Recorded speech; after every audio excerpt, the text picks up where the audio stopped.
അടിയുണ്ട് ആള്. ഇതാ ഒരടിയുള്ളൂ. ഹായ്, ഇന്നൊരു പ്രത്യേക അതിഥിയെ കാണാനുണ്ട്. അതെ, ഞാനോ പൊക്കം കുറവാണ്, എന്നെക്കാൾ പൊക്കം കുറഞ്ഞ ഒരു സ്പെഷ്യൽ അതിഥിയുണ്ട്. എവിടെയെന്നല്ലേ? സുൽത്താൻ ബത്തേരിയിൽ. നമുക്കൊന്ന് കണ്ടാലോ. അപ്പോൾ ഇതാണ് ഞാൻ പറഞ്ഞ സുന്ദരി, ഏറ്റവും പൊക്കം കുറഞ്ഞ നമ്മുടെ സുൽത്താൻ ബത്തേരിക്കാരി.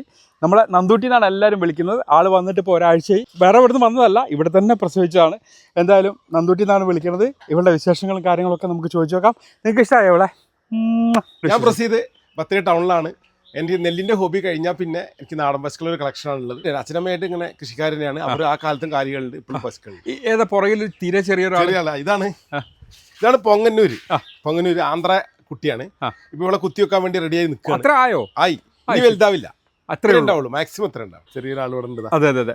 അത് ഇതെങ്ങനെയാ, എന്തായിരുന്നു ഇത് വെച്ചാല് നമ്മൾ ആന്ധ്രയിൽ പോയി ഈ പശുക്കുട്ടിന്റെ പൊങ്ങന്നൂരിനെ പറ്റി അറിഞ്ഞു പോയി. പക്ഷെ അവിടെ നിന്ന് നമുക്കിത് കളക്ഷൻ ചെയ്യാൻ പറ്റിയില്ല. എന്താ കാരണം വെച്ചിട്ടുണ്ടെങ്കിൽ അവിടെ 1 ലക്ഷം മുതൽ 5 ലക്ഷം രൂപ വരെ വിലയാണ് ഒന്നിന്. അങ്ങനെ എനിക്ക് അവിടെ നിന്ന് കിട്ടിയില്ല. അങ്ങനെ പിന്നെ ഞാൻ എന്ത് ചെയ്തു, അവിടെ നിന്ന് ബന്ധപ്പെട്ട് കോയമ്പത്തൂരിൽ നിന്ന് ബന്ധപ്പെട്ട് കഴിഞ്ഞപ്പോൾ അവിടെ നിന്ന് അവർ അതിൻ്റെതായ ബീജം എനിക്ക് ബത്തേരി എത്തിച്ചു തന്നു. അഗസ്റ്റി എന്ന് പറഞ്ഞ ആളുണ്ട് കുപ്പാടി, പുള്ളിയെ എത്തിച്ചതിന് പുള്ളിയാണ് ഇത് എനിക്ക് 2 പ്രാവശ്യമായിട്ട് കുത്തിവെച്ച് തന്നെ. ഇപ്പോൾ 2 കുട്ടികളായി, ഇപ്പോൾ 1 കുത്തിവെക്കാനായി.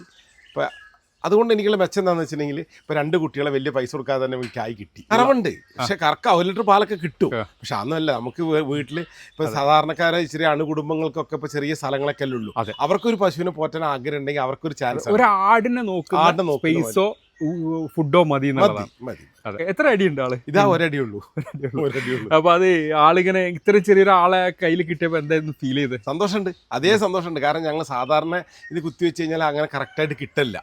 ഇപ്പൊ ബത്തേരി തന്നെ പലർക്കും വലുതായിട്ടാണ് കിട്ടിയത്. ഇത് കറക്റ്റ് കിട്ടി 2 അപ്പൊ ഈ 2 മതി. ഇനിയിപ്പോ നമുക്ക് ഇവിടെ നിന്ന് അങ്ങോട്ട് ഇതിന്റെ ഒരു സാമ്രാജ്യം തന്നെ സൃഷ്ടിക്കാൻ പറ്റും. അപ്പോൾ ഇവരെ ഞാൻ പുറത്ത് എനിക്ക് കെട്ടിടാൻ പറ്റില്ല. ചെറിയ ആളായ കൊണ്ട് നായ്ക്കൾ ഭയങ്കര ശല്യം ചെയ്യും. അപ്പോൾ ഞാൻ എന്ത് ചെയ്യുന്നത് വെച്ചിട്ടുണ്ടെങ്കിൽ പൊങ്ങന്നൂരിനെ മൂത്ത കുട്ടീനെ അയച്ചു വിടും.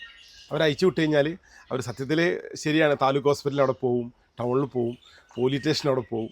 അപ്പം ടൗണിലെ ജനങ്ങൾ പിന്നെ വേറെ കണ്ട് ഇവരെ ആരാധകരായിട്ടുള്ള കുറേ ആൾക്കാരുണ്ട്. അതുകൊണ്ടാണ് എനിക്ക് പിടിച്ചിരിക്കാൻ പറ്റുന്നത്. ഒന്നും വേണ്ട, ഒരു വീട്ടിലുള്ള കഞ്ഞിവെള്ളം, കഞ്ഞി, ഒരു ലേശം പുല്ല്, അതെല്ലാം കൂടെ വീട്ടിലത്തെ ഭക്ഷണം തന്നെ മതി. പിന്നെ ഒരു വീടുമായിട്ട് ഭയങ്കര ഇണങ്ങി നിൽക്കും, വീടെ ചുറ്റിപ്പറ്റി. അങ്ങനെ ദൂരത്തേക്കൊന്നും അങ്ങനെ പോകില്ല. പക്ഷെ വേറെ ഒരു കാര്യം എന്താണെന്ന് വെച്ചിട്ടുണ്ടെങ്കിൽ ഇപ്പോൾ ഇതിൻ്റെ ബുദ്ധിമുട്ട് എന്താണെന്ന് വെച്ചാൽ ഇത് കിട്ടുക എന്നുള്ളതാണ്.